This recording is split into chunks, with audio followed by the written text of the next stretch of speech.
5월 18일 목요일 오늘 여는 말씀 함께 나누겠습니다. 사도신경으로 신앙 고백 드리겠습니다. 나는 전능하신 아버지 하나님 천지의 창조주를 믿습니다. 나는 그의 유일하신 아들 우리 주 예수 그리스도를 믿습니다. 그는 성령으로 잉태되어 동정녀 마리아에게서 나시고 본디오 빌라도에게 고난을 받아 십자가에 못 박혀 죽으시고 장사된 지 사흘 만에 죽은 자 가운데서 다시 살아나셨으며 하늘에 오르시어 전능하신 아버지 하나님 우편에 앉아 계시다가 거기로부터 살아있는 자와 죽은 자를 심판하러 오십니다. 나는 성령을 믿으며 거룩한 공교회와 성도의 교제와 죄를 용서받는 것과 몸의 부활과 영생을 믿습니다. 아멘. 오늘 하나님께서 우리 가운데 주신 말씀은 사사기 10장 6절부터 16절까지의 말씀입니다. 사사기 10장 6절부터 16절까지의 말씀입니다. 우리 함께 읽도록 하겠습니다. 이스라엘 자손이 다시 여호와의 목전에 악을 행하여 바알들과 아스타롯과 아람의 신들과 시돈의 신들과 모압의 신들과 암몬 자손의 신들과 블레셋 사람들의 신들을 섬기고 여호와를 버리고 그를 섬기지 아니하므로 여호와께서 이스라엘에게 진노하사 블레셋 사람들의 손과 암몬 자손의 손에 그들을 파심해 그 해에 그들이 요단강 저쪽 길라앗에 있는 아모리 족속의 땅에 있는 모든 이스라엘 자손을 쳤으며 18해 동안 억압하였더라. 암몬 자손이 또 요단을 건너서 유다와 베냐민과 에브라임 족속과 싸움으로 이스라엘 곤고가 심하였더라. 이스라엘의 자손이 여호와께 부르짖어 이르되 우리가 우리 하나님을 버리고 바알들을 섬김으로 주께 범죄하였나이다 하니 여호와께서 이스라엘 자손에게 이르시되 내가 애굽 사람과 아모리 사람과 암몬 자손과 블레셋 사람에게서 너희를 구원하지 아니하였느냐. 또 시돈 사람과 아말렉 사람과 마온 사람이 너희를 압제할 때 너희가 내게 부르짖음으로 내가 너희를 그들의 손에 구원하였거늘 너희가 나를 버리고 다른 신들을 섬기니 그러므로 내가 다시는 너희를 구원하지 아니하리라. 가서 너희가 택한 신들에게 부르짖어 너희의 환난 때에 그들이 너희를 구원하게 하라 하신지라. 이스라엘 자손이 여호와께 여쭈되 우리가 범죄하였사오니 주께서 보시기에 좋은 대로 우리에게 행하시려니와 오직 주께 구하옵나니 오늘 우리를 건져내옵소서 하고 자기 가운데에서 이방 신들을 제하여 버리고 여호와를 섬김에 여호와께서 이스라엘의 곤고로 말미암아 마음에 근심하시니라. 아멘. 사사기 속 이스라엘 상황은 대체로 모두 어둡고 고달픈 시간을 보내게 되죠. 그러나 그 중에서도 우리가 앞서 살펴본 기드온에서 아비멜렉으로 넘어오는 시기는 정말 폭풍전야 같은 시간을 보내게 됩니다. 특별히 아비멜렉이 자기 뜻에 의해 이스라엘을 다스리게 되었을 때는 나라 안팎으로 폭력이 난무한 흔히 말하는 피비린내 나는 시간을 보내게 되죠. 통치가 그러니 덩달아 이스라엘 또한 시간이 지날수록 하나님께 등을 돌리는 수위가 날로 깊어져 가는데요. 이런 폭력성으로 가득한 아비멜렉 그리고 그들과 동일한 자세로 하나님을 대하고 있는 이스라엘의 이야기를 읽다 보면 우리는 이런 질문 앞에 설 수밖에 없게 되는 것 같습니다. 갈 때까지 가버린 이스라엘, 이런 답도 없는 민족을 하나님은 과연 끝까지 포기하지 않으실 것인가? 라는 질문 말이죠. 이러한 질문 앞에 불행 중 다행은 아비멜렉 이후에 이어지는 사사들의 이야기를 통해서 하나님이 아직 이스라엘을 버리지 않으셨다라는 조금은 밝은 대답을 들을 수 있는 것 같습니다. 오늘 읽은 말씀 10장 서두에 등장하는 돌라와 야일이 이스라엘 다스리는 시기는 비교적 안정되고 평안한 시간을 보내게 됩니다. 굉장히 단조롭고 짧은 글들로 이 사사들을 설명하고 있지만 그 안에 하나님이 함께 하실 때 경험하는 복들을 이스라엘이 누리고 있음을 우리는 확인해 볼 수 있게 되죠. 그렇게 이 두 사람이 통치하던 45년의 시간을 이스라엘은 평안이 가득함을 누리며 살아가게 됩니다. 참 다행으로 여겨지는 이스라엘의 상황입니다. 그런데 이런 이스라엘은 이 평안의 시기를 끝까지 잘 간직하며 걸어갈 수 있었을까요? 그러기를 간절하게 바라보지만 이스라엘은 또다시 무너짐의 길을 택하게 되죠. 오늘 우리가 함께 읽은 말씀은 사사 입다가 등장하게 되는 앞 상황들을 설명해 주고 있는 본문인데요.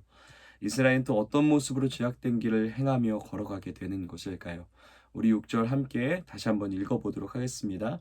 이스라엘 자손이 다시 여호와의 목전에 악을 행하여 바알들과 아스타롯과 아람의 신들과 시돈의 신들과 모압의 신들과 암몬 자손의 신들과 블레셋 사람들의 신을 섬기고 여호와를 버리고 그를 섬기지 아니하므로. 아멘.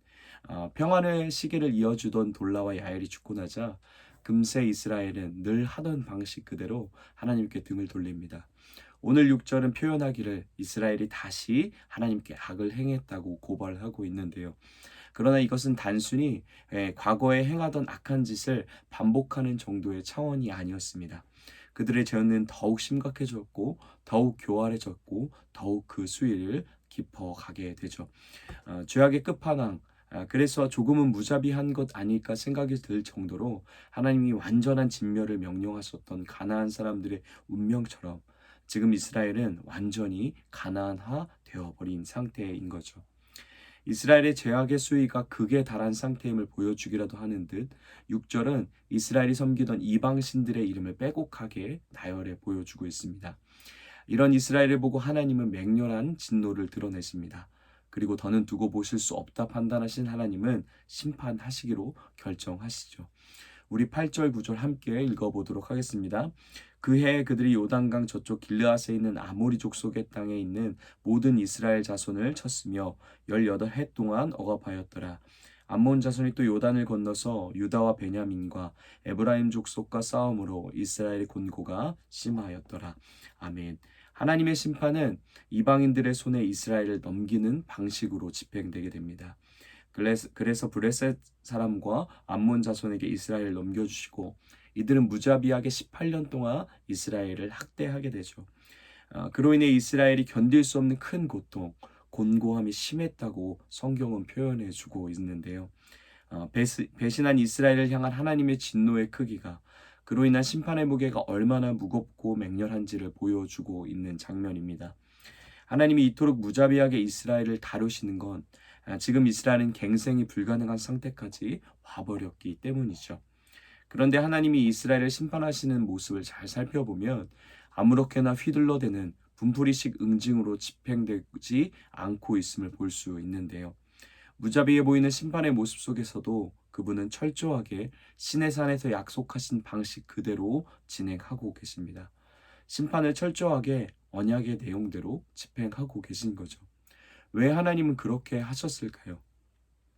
마구잡이식으로 잡히는 대로 깨부수시고 퍼부으셔도 되는데 그럴 만한 상황인데 그 정도로 이스라엘은 엉망인데 하나님은 언약한 그대로 말씀하신 그대로 심판을 진행하십니다.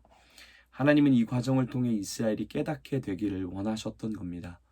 이스라엘을 대하는 하나님의 말씀이 얼마나 신실한지를 고통 가운데서도 심판을 받는 가운데서도 보게 되기를 원하셨던 거죠. 언약을 다시 떠올릴 수 있도록 하나님과 한 약속을 기억할 수 있도록 하나님만 사랑하기로 약속했던 그 약속, 하나님만 섬기기로 약속했던 그 약속을 다시 떠올리고 하나님 품으로 돌아올 수 있도록 행하고 계신 겁니다. 심판 가운데서도 피어나는 하나님 아버지의 포기하지 않는 사랑의 이면을 우리는 이 장면에서 엿볼 수 있게 되는 거죠. 이런 하나님의 마음이 조금은 전달되었을까요? 이스라엘 하나님께 죄를 고백하며 기도하며 나아옵니다. 우리 10절입니다. 이스라엘 자손이 여호와께 부르짖어 이르되 우리가 우리 하나님을 버리고 바알들을 섬김으로 주께 범죄하였나이다 하니 아멘. 주님께 잘못을 구하며 부르짖어 이스라엘이 기도하게 되죠. 그런데 이 기도를 듣는 하나님의 반응이 굉장히 냉랭합니다.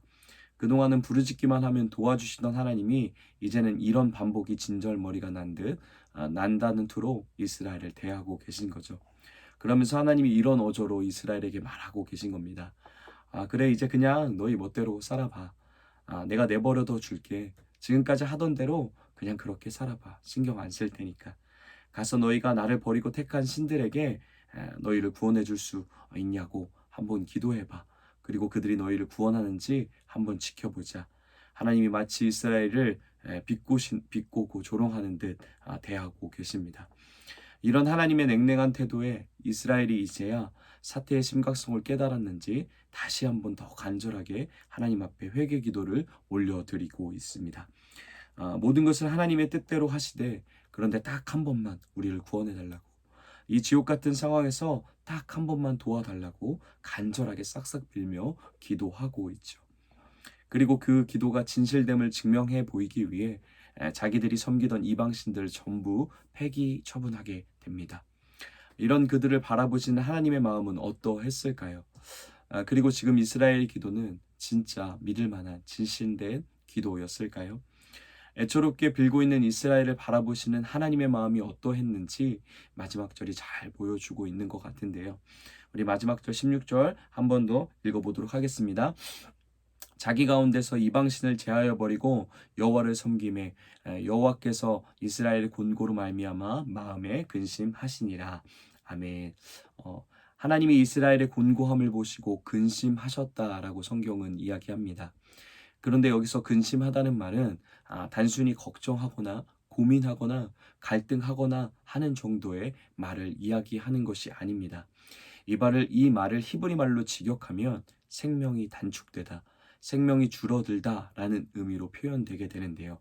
그러니까 지금 주님 마음이 이스라엘 때문에 마치 생명의 줄어듦을 경험하는 듯한, 속된 말로 죽을 것 같은 심정의 아픔을 경험하고 계신 것이죠.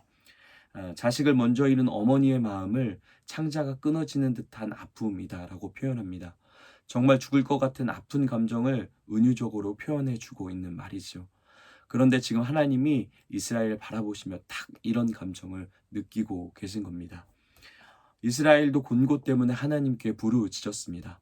삶의 무게에 짓눌려 죽을 것 같은 그들의 상황, 내 문제 해결해 달라고, 이것 때문에 내가 너무 곤고하다고 여기서 좀 나를 건져달라고 하나님께 간절하게 기도하고 있죠. 그런데 하나님의 마음을 이토록 미어지게 하는, 하나님이 바라보고 계신 이스라엘의 곤고는 다른 곤고함이었습니다. 9절에 이스라엘을 부르짖게 하는 그들의 곤고는 삶의 짓눌림, 현실적인 삶의 문제를 표현해 주는 단어입니다. 그런데 우리가 마지막으로 읽었던 16절의 곤고함은 하나님의 마음을 미어지게 하는 곤고함은 허무함, 공허함, 헛됨이라는 의미의 곤고입니다. 하나님은 지금 현실의 문제로 고통스러워하는 이스라엘을 보며 근심하시는 것이 아니었습니다.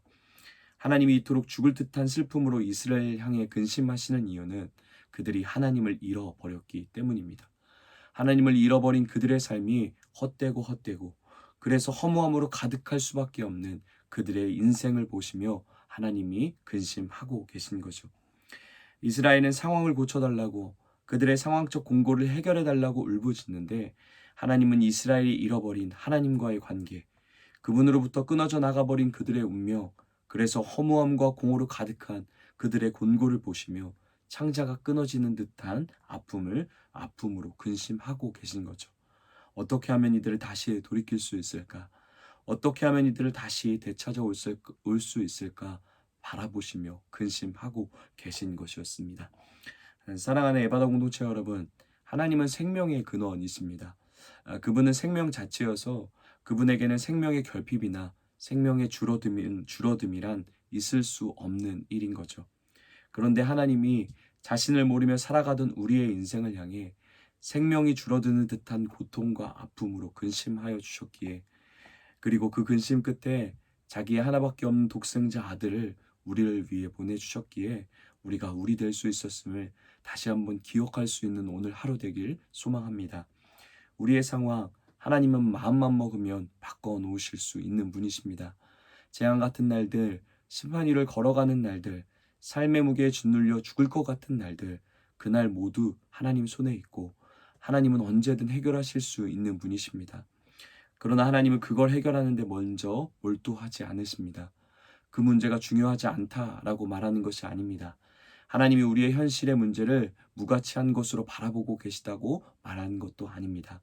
그보다 더 중요한 문제를 우리 삶에 관철하기 위해 하나님은 근심하고 계신 거죠. 우리가 주님을 끝까지 바라보는 인생들이 되게 되는 일에, 하나님만 바라보고 의지하는 인생들이 되는 일에, 그래서 헛됨과 허망과 공허를 경험하지 않고 풍성한 생명을 누리며 살아가도록 우리의 삶을 그러한 삶으로 이끄시는데 하나님은 전력을 다하고 계신 겁니다. 이 마음과 믿음이 오늘 하루 우리 가운데도 있길 소망합니다. 우리도 하나님의 근심으로 우리 삶을 대하고 바라볼 수 있는 하루 되길 소망합니다. 내 상황과 내 문제의 공고함을 해결받는 일에만 몰두해 살아가지 않게 되길 원합니다. 하나님의 근심, 곧 우리 안에 여전히 남아있는 하나님이 빠져버린 곤고함의 영역, 하나님과 함께하지 못하고 있는 공고함의 영역, 이런 하나님과의 관계에서 금이 간 부분들을 다시 비춤받고 들춰내고 교종받으며 하나님과의 바른 관계를 세워가는 일을 멈추지 않는 우리 삶이 되길 소망합니다. 그리고 나의 세워짐에만 머물러 있지 않고 나를 향한 하나님의 근심이 나뿐만 아니라 여전히 하나님을 모르는 세상을 향하고 있다는 사실을 기억하며 하나님의 애타는 근심에 함께 동참할 수 있는 우리가 되길 소망합니다.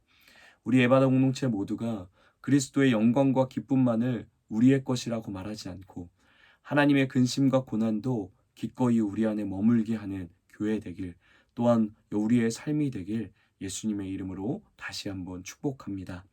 이렇게 같이 기도했으면 좋겠습니다. 오늘도 성령의 도우심 안에 우리의 신앙과 삶에 하나님을 근심케 하는 영역이 없는지 깨닫게 하시고 다시 주님과의 바른 관계로 돌이키는 은혜가 경험되는 하루 되게 해달라고 함께 기도하겠습니다. 가정을 위해서는 하나님과의 바른 관계 안에서 항상 거하는 가정 되게 해달라고 기도하겠습니다. 교회를 위해서는 세상을 향해 여전히 애타는 근심으로 바라보시는 하나님의 마음과 함께할 수 있는 교회 되게 해달라고 기도하겠습니다. 나라와 세상을 위해서는 주님을 알지 못해 끝없는 공허함과 허기짐으로 살아가는 다음 세대들을 가운데 생명의 복음이 전해지는 나라와 열방과 세상 되게 해달라고 함께 같이 간절하게 기도하겠습니다. 오늘 공동체 기도 제목은 유엘림 어린이를 위해서 우리 함께 같이 기도하겠습니다. 개인의 기도 제목은 하나님이 주신 사랑을 몸으로 마음으로 잘 표현하는 아이가 될 수 있기를, 가정을 위해서는 엄마 아빠의 사랑, 주님 사랑 듬뿍 받아 누리고 나눌 수 있게 되기를, 삶의 현장을 위한 기도 제목은 새로운 선생님과 어린이집 친구들과 잘 적응하고 씩씩하게 지낼 수 있기를, 교회를 위한 기도 제목은 영유아팀 예배 가운데 하나님이 함께 하시는 예배가 되기를, 사회와 나라, 온 세계를 위한 기도 제목은 코로나가 사라져 마스크 벗는 날이 빨리 오기를. 우리 뉴엘림 어린이를 위해서 함께 축복하시며 기도하겠습니다. 또 개인의 기도 제목, 또 교회를 위한 기도 제목, 또 나라와 열방을 위한 기도 제목 하나님 마음으로 함께 간절함으로 기도하시고 각자의 자리에서 주기도문으로 모든 예배 마치도록 하겠습니다.